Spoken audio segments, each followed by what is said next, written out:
Hello students, আজকে আবার একটি নতুন ভিডিও নিয়ে তোমাদের সামনে এসে গেছি। আজকের ভিডিওটাতে আমি যে বিষয়টি নিয়ে তোমাদের সঙ্গে আলোচনা করব সেটি হচ্ছে প্রিপোজিশনের ব্যবহার। এই প্রিপোজিশনের ব্যবহার কিন্তু ইংরেজিতে বাক্য লেখার সময়তে আমাদের খুব সজাগ থাকতে হয়, খুব সতর্ক থাকতে হয়, কারণ প্রিপোজিশনের প্রয়োগ বেশিরভাগ সময় কিন্তু আমাদের একটু কনফিউজ করে দেয়। কিন্তু কনফিউজ হওয়ার কোনো কারণ নেই, কারণ প্রিপোজিশনকে আমরা বলি যে সেন্টেন্সের অলংকার। The ornament of a sentence is preposition. তাহলে অলংকার দিয়ে সাজাতে হবে আমাকে সেন্টেন্সটাকে। সাজাতে গেলে বিভিন্ন প্রিপোজিশনের ব্যবহার কিন্তু আমাকে তার সঙ্গে করতে হবে, এবং সেটা কোথায় কীভাবে করব তার কিছু রুলস রয়েছে, আবার কিছু অ্যাপ্রোপ্রিয়েট প্রিপোজিশনও রয়েছে। তো আমরা আস্তে আস্তে সব বিষয়টা জানতে পারবো। তো আজকের যে ক্লাসটা আমি করছি সেখানে আমি শুধু ইন এবং অ্যাট কোথায় কোথায় বসবে শুধু আমি সেই বিষয়গুলো নিয়ে তোমাদের সঙ্গে আলোচনা করব। আমার সঙ্গে পুরো ভিডিওটাতে থাকো। ইন এবং অ্যাট প্রিপোজিশন ব্যবহার করতে তোমাদের আর ভবিষ্যতে কোনো অসুবিধে হবে বলে মনে হয় না যদি তুমি পুরো ক্লাসটাকে ফলো করো। তো চলো আমরা মূল বিষয়টাতে যাই। যেমন দেখো, আমরা যখন কোনো প্রিপোজিশন ব্যবহার করি, প্রিপোজিশনটা সাধারণত প্রিপোজিশন, অর্থাৎ প্রি মানে আগে আর পজিশন মানে হচ্ছে অবস্থান। তাহলে এর অবস্থানটা কোথায়, কিসের আগে? কোনো নাউন বা প্রোনাউনের আগে। মনে রাখতে হবে, কোনো নাউন বা প্রোনাউনের আগে কিন্তু আমরা প্রিপোজিশন ব্যবহার করে থাকি। তাহলে এই প্রিপোজিশনের নামের মধ্যেই কিন্তু তার রহস্যটা রয়ে গেছে। তো এবার দেখে নিই ইন এবং অ্যাট আমি কোথায় কোথায় ব্যবহার করব। দেখো, প্রথম রুল, দ্বিতীয় রুল, তৃতীয় এবং চতুর্থ রুল, চারটে রুলের কথা আমি তোমাদেরকে বলবো। এই চারটে রুল তোমরা খাতায় নোট ডাউন করে নাও, এবং ভবিষ্যতে কিন্তু দেখো তোমার এই ইন এবং অ্যাট প্রিপোজিশনের ব্যবহার করতে আর কোনো প্রবলেম হবে না বা হচ্ছে না। তো চলো, প্রথম রুলটা কি? ধরো ইন এবং অ্যাট, ইনটা কিন্তু আমরা কোনো বড় জায়গার আগে ব্যবহার করব, আর অ্যাটটা ছোট জায়গার আগে ব্যবহার করব। উদাহরণ নাও, সহজ হয়ে যাবে। যেমন দেখো, আমি একটা সেন্টেন্স বলছি, সেন্টেন্সের ভিতরে ইন এবং অ্যাট দুটোই আছে। কেমন দেখো, মুম্বাইয়ের থেকে পুরীর সূর্যোদয় বেশি উপভোগ্য।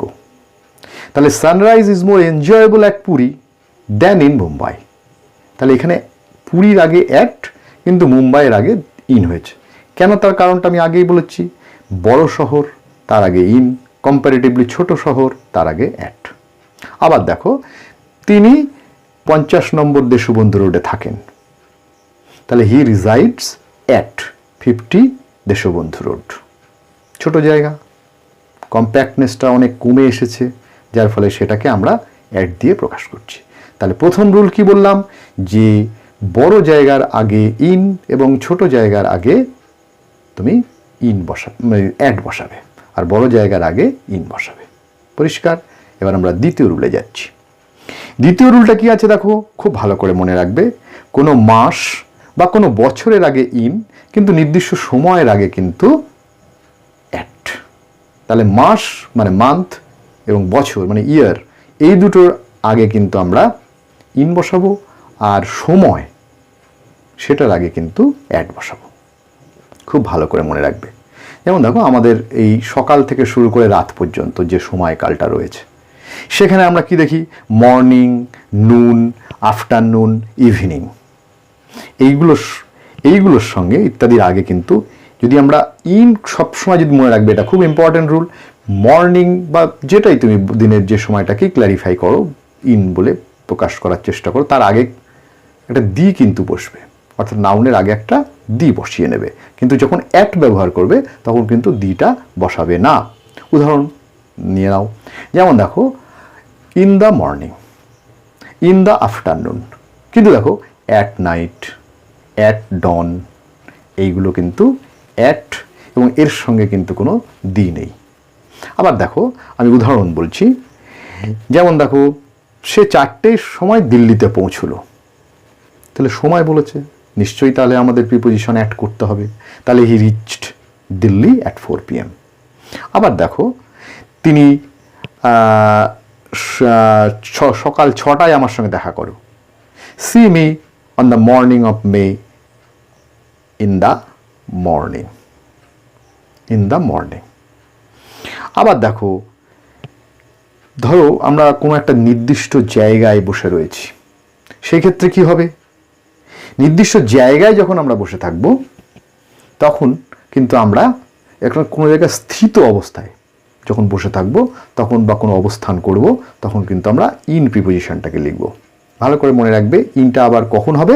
যেমন আমি আগেরটা যেরকম বললাম, মাস, in the month of November, বা in the month of October, বা in the year 2025, in the year 2024, এরকম। যেমন ধরো corona broke out in the year 2021, এরকম।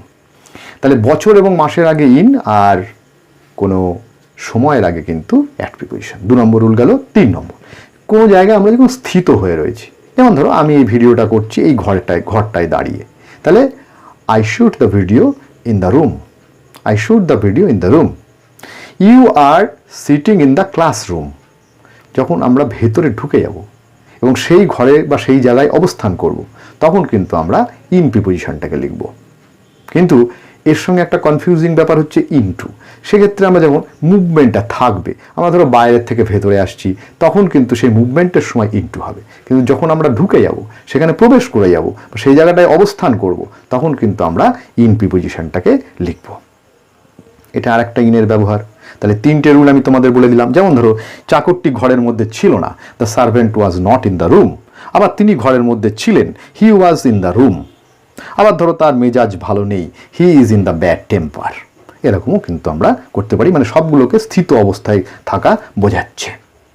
কিন্তু দেখো, ভবিষ্যৎকালে যখন আমরা কিছু বলতে চাইব, কিন্তু সেটা খুব সুদূর ভবিষ্যৎ নয়, কিন্তু এটা অল্প সময়ের জন্য, ধরো 1 সপ্তাহ যদি টাইমটা আমরা মেনশন করি, বা 3-4 দিন, 5 দিন, 1 সপ্তাহ, এরকম একটা টাইমের মধ্যে যদি আমরা বলি যে আমি হয়তো বলছি যে 1 সপ্তাহর মধ্যে আমি সুস্থ হব বলে আশা করছি, ধরো এই টাইমটা আমি মেনশন করে দিলাম 1 সপ্তাহ, তাহলে I hope to recover in a week, তখন কিন্তু আমরা ইনটাকে ব্যবহার করব। কখন ইন ব্যবহার করব? যখন আমি একটা নির্দিষ্ট সময়কালকে উল্লেখ করে দেবো, এবং সেটা খুব বেশি দিন কিন্তু হবে না, সেটা বড় জোর 1 সপ্তাহ, 10 দিন এরকম হতে পারে। তো সেই টাইম স্প্যানের মধ্যে যদি আমি আমার অবস্থানটাকে বা অবস্থাটাকে আমি ব্যাখ্যা করতে চাই, তাহলে সেই ক্ষেত্রে আমি এই ইন শব্দটাকে আমার প্রিপোজিশন হিসেবে ব্যবহার করব। আর একটা রুল খুব ইম্পর্টেন্ট, যেরকম দেখো তোমরা ইনডেফিনিট কোনো জিনিসকে যখন তুমি ডিনোট করবে, বলবে, তখন কিন্তু তুমি ইন প্রিপোজিশনটাকে ব্যবহার করতে পারো। যেমন ধরো এই বাড়ির ভেতরে কোনো আসবাবপত্র আদেও ছিল না, তাহলে সেই ক্ষেত্রে আমরা কি বলবো? There is no furniture at all in the house. দেখো আবার কিন্তু সেই স্থিতিকালকেই বোঝানো হচ্ছে, অর্থাৎ কোনো জায়গা স্থিত অবস্থায় বোঝালে কিন্তু আমরা সেটাকে ইন প্রিপোজিশন দিয়ে ব্যবহার করব। তাহলে অ্যাট কোথায় দেবো? সময়ের আগে দেবো, আর ইনটা কিন্তু মাস বা ইয়ারের আগে দেবো। আবার ইনটা স্থিত অবস্থায় থাকলে বোঝাবো, যেমন আমি বলে দিলাম এই আগের উদাহরণগুলো। যেমন ধরো 1 ঘন্টার মধ্যে আমি বাড়ি পৌঁছে যাব, একটা টাইম, সময়কে বলে দিলাম। যেমন একটু আগে আমি উল্লেখ করলাম যে 1 সপ্তাহের মধ্যে আমি সুস্থ হবো, যেমন 1 ঘন্টার মধ্যে আমি বাড়ি পৌঁছে যাব। সেক্ষেত্রে আমি কি বলবো?